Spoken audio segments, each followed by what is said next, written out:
Bienvenue sur Ikigai Voyage, la chaîne où on parle de voile, de voyage et de changement de vie.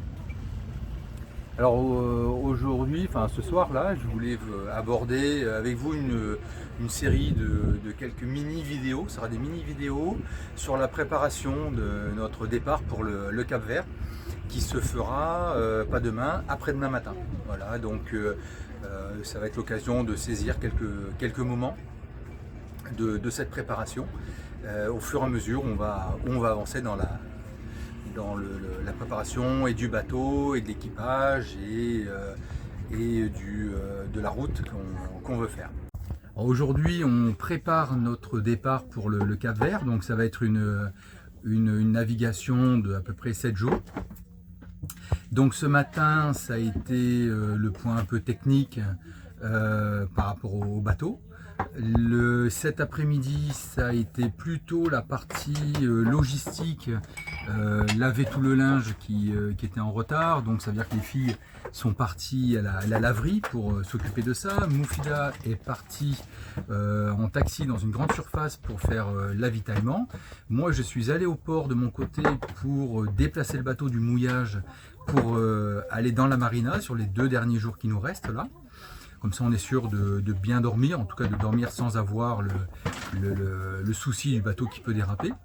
Et puis, d'un point de vue technique, c'est quand même beaucoup plus simple de refaire les réservoirs d'eau, etc. Ce matin, je me suis occupé aussi de tout ce qui était jerrycan de gasoil et puis refaire le plein du bateau. Alors, pour vous donner une idée sur l'avitaillement, voilà. Donc là, on a ce qu'il nous faut. Et puis ça continue par ici.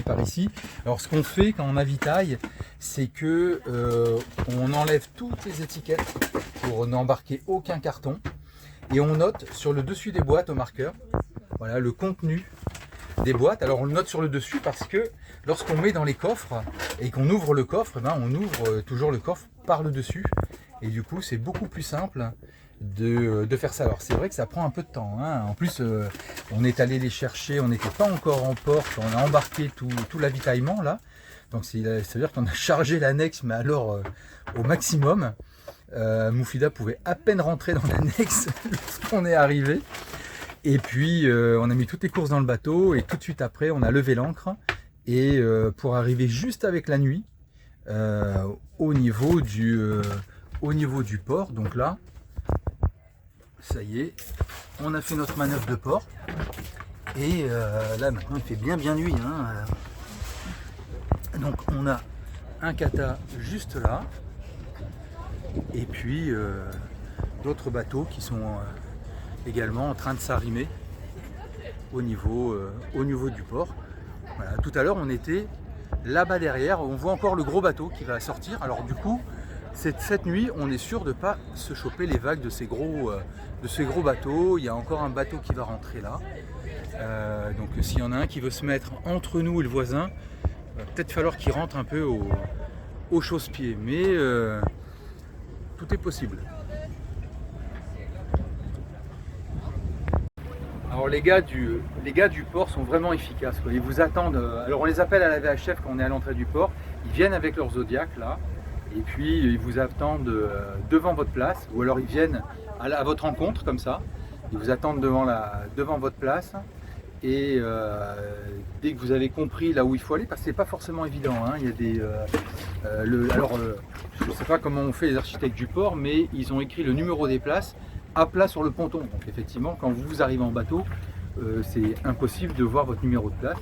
En tout cas, dès que vous avez compris où était votre place, eux du dinghy, là, ils sautent sur le ponton, vous leur envoyez les amarres, et puis ils viennent vous attacher. Franchement, le port de Las Palmas, là, ils sont vraiment pros, quoi. Alors, par rapport à l'avitaillement, on enlève les cartons, on enlève les papiers sur les boîtes de conserve. Alors, un truc un peu particulier en Espagne, là on est aux Canaries, hein, c'est encore l'Espagne, c'est qu'ils ont beaucoup de bocaux. Alors nous on ne prend pas de bocaux parce qu'on a peur qu'ils cassent et puis ça fait beaucoup de poids avec le verre, mais ils ont peu de conserves. En France on a beaucoup de conserves, eux ils ont beaucoup de bocaux. En tout cas, que ce soit bocaux ou conserve, on enlève aussi les étiquettes, le papier qui entoure la boîte, simplement parce que tous les cafards, les trucs comme ça, ça adore pondre leurs œufs dans le carton et ces papiers. Donc tout ce qui est papier, on élimine du bord. Idéalement, on le fait avant d'entrer, d'amener les boîtes à bord. Bon, après, on fait un peu comme on peut aussi.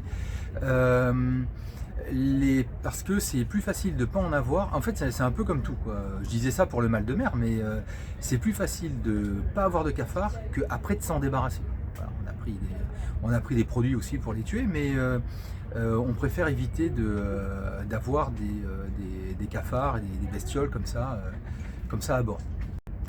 Un autre point qui est assez astreignant, on va dire, assez contraignant, c'est que Moufida tient un cahier de tout ce qu'on a dans les coffres. Voilà, et à chaque fois qu'on consomme, on enlève du cahier. Alors, c'est vrai que c'est contraignant de le faire, mais le truc, c'est qu'on a de tout partout. En fait, voilà, on a des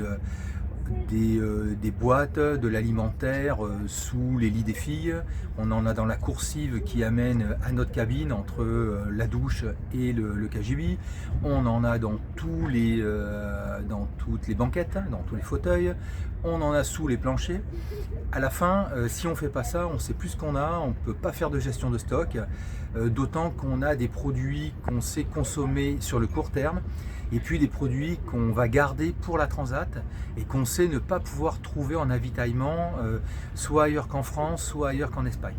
Donc le petit cahier, il est bien utile, et c'est vrai que bon, ça prend un petit peu de temps, et puis il faut avoir une certaine rigueur pour le faire. Donc c'est pour ça que c'est pas moi qui m'en occupe, parce que je me souviens qu'il faut écrire un truc dans le cahier, en général à peu près une semaine après avoir tout consommé.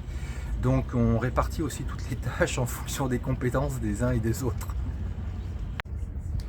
Dans la rubrique préparation de l'équipage, on a il y a plusieurs points, hein, mais il y en a deux qui aujourd'hui m'ont occupé. C'est l'état de repos de chacun et le moral de chacun. Pour moi, un indicateur du moral, c'est le plaisir.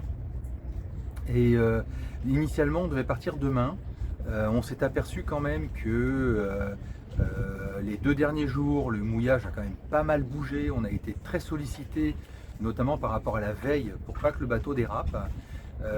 Donc du coup, le repos n'était pas optimal. On était encore un peu fatigué. Et puis on avait cette sensation aussi de ne pas avoir assez profité de Las Palmas. On a pu visiter la ville, on a pu un peu se balader, mais au final on a passé plus de temps finalement à s'occuper du bateau qu'à s'occuper de nous. Donc on a décidé de décaler le départ d'une journée. Alors la fenêtre météo le permet, idéalement on serait parti demain, mais après-demain c'est très très bien aussi. Et c'est ce qui a fait aussi qu'on a décidé de passer au moins 2 nuits au port pour optimiser comme ça le repos de chacun, et puis de profiter de la ville. Et parce qu'on fait quand même du tourisme, on est là pour visiter, pour profiter. Alors oui, on le fait en bateau, mais avant tout, on veut aussi se faire plaisir dans les lieux et profiter des endroits où on va. Donc voilà, c'est un ingrédient qui est quand même important, d'autant qu'on sait qu'on va partir sur 7 ou 8 jours de nave. Ça veut dire aussi autant de jours, on va faire des quarts de nuit, et il faut aussi être réveillé le jour pour s'occuper des filles. Donc et c'est des nuits où on récupère pas beaucoup. Quand on dort par tranche d'1h30 toutes les heures et demie, ou des tranches de 3 heures toutes les 3 heures, au bout d'une semaine quand même on a accumulé de la dette de sommeil. Donc il faut vraiment partir sur des naves un petit peu longues comme ça, en étant en bonne forme physique et avec l'envie de partir, voilà. Plutôt que le fait de se dire bon, faut y aller parce qu'il faut y aller. Donc là, voilà, on a fait le plein des réservoirs du bateau. Maintenant on va faire le plein de nos réservoirs à nous. Alors un des moyens pour nous de prendre soin de l'équipage et de se remonter le moral, c'est à chaque fois qu'on fait quelque chose qui nous demande d'aller puiser un peu dans les réserves, c'est-à-dire une manœuvre un peu technique et où on n'était pas sûr de nous, et voilà, c'est de se récompenser. Donc là, on s'offre un repas tous ensemble au restaurant pour se féliciter de tout ce qu'on a fait comme effort, comme comme chose qu'ils nous ont demandé de prendre un peu sur les ressources. Voilà. Et on essaie de faire ça à chaque fois qu'on a fait quelque chose qui sort un peu de l'ordinaire et qui nous a demandé soit un effort, soit pas mal d'énergie, ou de surmonter un peu une peur de ne pas réussir à faire quelque chose. Voilà, donc là moi je vais les rejoindre et puis on va continuer à profiter de cette belle soirée. Alors si cette vidéo vous a intéressé, si elle vous a plu, n'hésitez pas à liker, à la partager, à vous abonner.